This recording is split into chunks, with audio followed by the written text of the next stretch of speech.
New polling of the presidential race from Emerson College shows that Donald Trump is on track to get 281 electoral votes. That's significant because you need 270 to win. Yeah, they're looking at the 7 swing states. Trump is up in 5 of them: Georgia, Arizona, Wisconsin, Nevada, and Pennsylvania.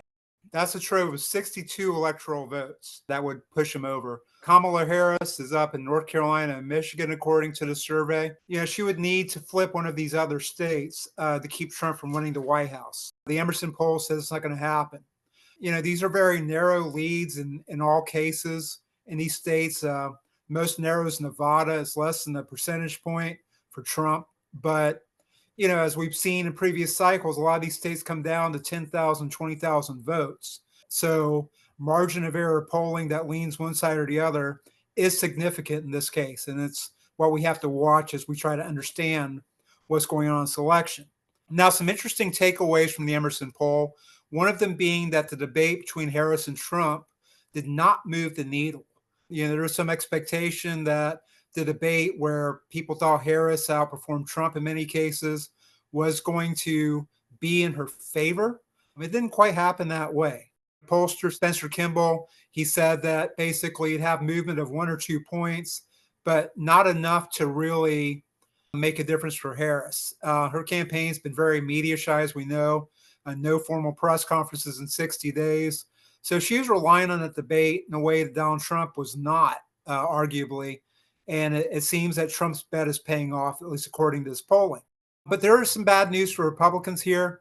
Majority of voters in all 70 states polled, they say that Kamala Harris won the debate, between 50% and 55% in most cases. So it's not a huge majority, but it's enough to basically say that people who watched the debate thought that Harris won the debate. They also think that Harris wins the election. So that's an interesting takeaway too. So no matter how people are voting themselves, they believe that Kamala Harris is going to go on to win the election. That could be a consequence of framing from the mainstream media on these races or something else. But that's something to consider as people get ready to vote. Will anybody be discouraged by their belief that their candidate won't win? Another splash of cold water for Republicans is that Donald Trump doesn't seem to have coattails in these polls. There are senatorial races in a lot of these states, gubernatorial races in one, and in all cases, Democrats look to be out in front. For example, in Arizona, Kari Lake, she's losing her Senate race by 7 points, even though Trump is winning there. Mike Rogers is down 5 points in Michigan in his Senate race. Sam Brown down 7 in Nevada.